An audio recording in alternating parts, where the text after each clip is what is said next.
Я приветствую вас на канале Простыми словами. В этом видео мы выучим немецкое слово niesen – чихать. Niesen. Это глагол, правильный глагол. Его формы в претеритуме niste, в перфекте hat genießt. Предложение с этим глаголом. Sie husten und niesen. Они кашляют и чихают. Sie husten und niesen. Könntest du beim Niesen ein bisschen weniger Lärm machen?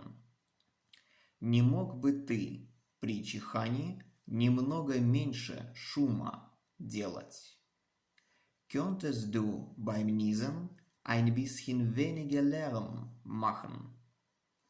Ich niese. Я чихаю. Ich niese. Warum niesen wir? Почему мы чихаем? Warum niesen wir? Er kann nicht aufhören zu niesen. Он не может перестать чихать. Er kann nicht aufhören zu niesen. Это был немецкий глагол niesen – чихать. Niesen.